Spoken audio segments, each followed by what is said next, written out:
Innal hamdalillah nahmaduhu wa nasta'inuhu wa nastaghfiruhu wa na'udzu billahi min sururi anfusina wa sayyiati a'malina may yahdihillahu fala mudhillalah wa may yudlil fala hadiyalah.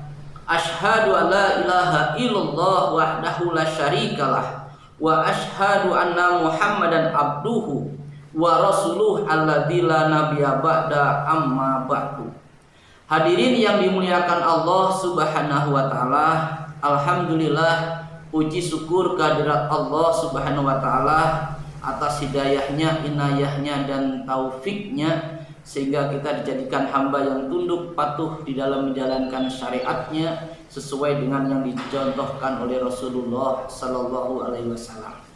Hadirin yang dimuliakan Allah Subhanahu wa taala, pada kesempatan ini kami akan membahas tentang tema kaifiat atau tata cara Rasulullah sallallahu alaihi wasallam berwudu. Maka sebagaimana kita ketahui bahwa di antara langkah-langkah Rasulullah sallallahu alaihi wasallam ketika beliau itu sebelum berwudu, yaitu beliau itu biasa membaca basmalah. Ini sebagaimana yang disandarkan pada hadis dari Abu Hurairah di mana qala Rasulullah sallallahu alaihi wasallam, Rasulullah sallallahu alaihi wasallam bersabda, la sholata liman la wudu'a lahu. Tidak ada salat bagi orang yang dia itu tidak mempunyai wudu. Wala wudu'a liman la yazkuru smallahi alaihi, dan tidak ada wudu bagi orang yang tidak menyebut nama Allah atau menyebut basmalah. Pada hadis ini tidak terjadi satu perselisihan, hampir semua setuju, tapi ada sedikit sekali perselisihan, terutama diantaranya yaitu tentang kesohihan dan kedhoifan hadis saja. Di antaranya sebagaimana yang diungkapkan dalam kitab Nailul Autor, hada hadisun tulifa fi tahsinihi wa tad'ifihi. Dan ini adalah hadis yang diperselisihkan tentang kesohihan dan kedhoifannya. Sebagaimana dikatakan wa qolal Bazzaru, dan Bazar berkata kulu marwiya fi hadal babi falaisa biqawiyin. Kata Al-Bazar bahwa di antara hadis yang membahas tentang bab berwudu dengan membaca basmalah, ini adalah hadis seluruhnya tidak ada yang kuat. Tapi ini diantaranya ada bantahan dari Imam Al-Bukhari sebagaimana diungkapkan dalam kitab itu, wa miman hasanahu, di antara orang yang dia itu membaguskan atau istilah membolehkan, yaitu Abu Abdullah Al-Bukhari, yaitu Abdullah Imam Al-Bukhari. Dia menyatakan fima hakahu inda Abu Isa, sebagaimana yang diriwayatkan oleh hadis Abu Isa, wa huwa ahsanu syai'in fi hadal babi indi, dan inilah hadis yang terbaik menurutku di antara hadis-hadis yang lain tentang bab ini. Artinya dengan sandaran atau dengan diperkuat Imam Bukhari bahwa kita pun juga dianjurkan untuk membaca basmalah ketika sebelum kita berwudu. Dan diperkuat dengan ucapan yaitu Al-Hafidz Ibnu Hajar Asqalani dalam kitab Nailul Autor, di mana Al-Hafidz berkata qala al-hafidzu wa dhahiru anna majmu'al ahadisi. Kata Al-Hafidz, dan dohirnya di antara dikumpulkannya hadis-hadis ini yahdusu minha kuatun, menjadikan atau terjadilah bahwa hadis ini menjadi kuat. Tadulu ala anna lahu aslan, dan ini menunjukkan pokok daripada yang harus diamalkan, bahwa ini adalah adat. Artinya hadis ini menunjukkan bahwa membaca basmalah itu memang disyariatkan ketika kita sebelum berwudu. Kemudian langkah yang kedua yang dilakukan Rasulullah SAW yaitu membasuh telapak tangan atau kafun. Ini disandarkan pada hadis An Aisi bani Aisin As-Saqafi. Hadis dari Al-Sin As-Saqafi mengatakan, Ra'aitu Rasulullah sallallahu alaihi wasallam, aku melihat Rasulullah sallallahu alaihi wasallam tawaddoa, beliau itu berwudu. Fastauqafa salasan, kemudian beliau meminta untuk dikucurkan air. Faghassala kafaihi, lalu beliau mencuci kafunnya yaitu telapak tangannya.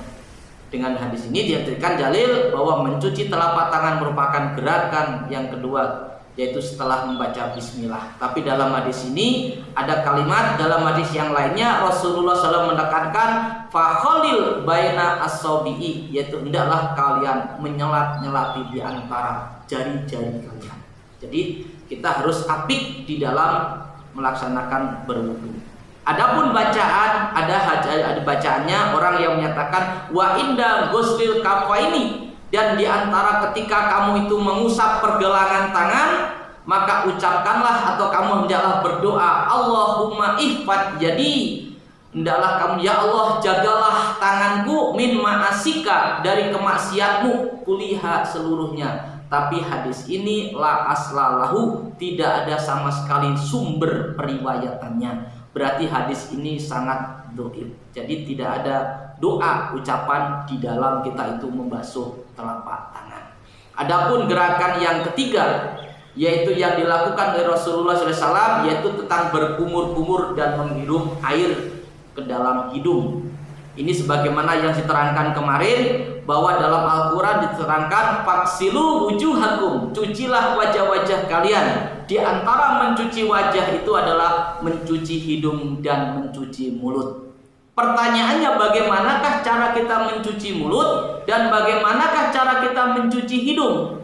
Apakah kita harus dengan digosok-gosok? Apakah harus dengan kita bagaimana mencuci hidung? Tentu tidak. Rasulullah Sallallahu Alaihi Wasallam telah menerangkan bagaimana cara kita untuk mencuci mulut dan cara kita untuk mencuci hidung. Sebagaimana diriwayatkan dalam hadis Sahih Muslim, yaitu nomor 578. Hadis itu diterangkan An Abdullah bin Zaidin, dari Abdullah bin Zaid fi sifatil wudu'i, tentang bagaimana sifat atau tata cara Rasulullah SAW berwudu. Summa ada khala jadahu, Rasulullah SAW memasukkan tangannya ke dalam air. Famat mado wastan sako, Rasulullah SAW kemudian berkumur-kumur dan dia kemudian menghirup air. Wastan sako itu berkumur menghirup air. Itu dalam hadis Sahih Muslim. Kemudian di dalam hadis yang lainnya dikatakan dengan kalimat yang dia itu tidak wastan sako tapi wastan saro. Sebagaimana diungkapkan fa'af rogo ala jadihi, kemudian Rasul mengucurkan air di atas tangannya. Fagosala marota ini, kemudian mencuci tangannya. Summa matmado wastan saro, kemudian dia cuma berkumur-kumur dan istinsar, artinya mengeluarkan air dari hidung, namanya istinsar. Ini dalam riwayat Sahih Bukhari. Dan di dalam riwayat Sahih Bukhari yang lainnya lebih komplit, yaitu dalam hadis 164. Jadi maksud saya ada hadis yang meriwayatkan hanya tamat mado wastan sako, ada hadis yang meriwayatkan tamat mado wastan saro. Ada yang berkumur-kumur kemudian menghirup air, ada yang berkumur-kumur kemudian dia menyemburkan air. Tapi ada yang komplit juga dengan kalimat wamat mado wastan sako wastan saro. Ini lebih komplit. Hadisnya juga sama dalam hadis Sahih Bukhari, di mana Rasulullah SAW itu berkumur-kumur kemudian menghirup air ke dalam hidung. Jadi cara mencuci hidung itu bukan hanya dia itu dipegang luarnya, bukan, tapi wastan sako, tapi dihirup sampai ke dalam. Kemudian wastan saro, kemudian dia itu disemburkan. Ini yang diungkapkan oleh para ulama dalam kamus, dikatakan apa istilah tamat mado, apa istilah wastan sako, apa istilah watan saro. Ini adalah tata cara di dalam mencuci, yaitu mulut dan hidung yang dicontohkan oleh Rasulullah SAW secara benar. Di mana diungkapkan walati fil qamusi, sebagaimana yang diterangkan di dalam qamus, annal madota, bahwa sesungguhnya kalimat tamat mado atau berkumur-kumur itu adalah tahrikul ma'i fil fami, yaitu menggerak-gerakkan air di dalam mulut. Jadi bukan istilah air itu dimasukkan saja ke dalam mulut kemudian disemburkan, bukan. Tadi yang dimaksud dengan almat madota atau tamat mado tadi, airnya itu digerak-gerakkan di dalam mulut. Artinya betul-betul berkumur-kumur. Kemudian wal istinsako, bagaimana yang disebut dengan istinsak atau menghirup air? Kalau ahli lugah menyatakan yaitu wa madkhulun minan nasroti wahya toroful anfi, yaitu memasukkan air ke dalam hidung sampai ke ujung, sampai kerasa sampai ke ujung.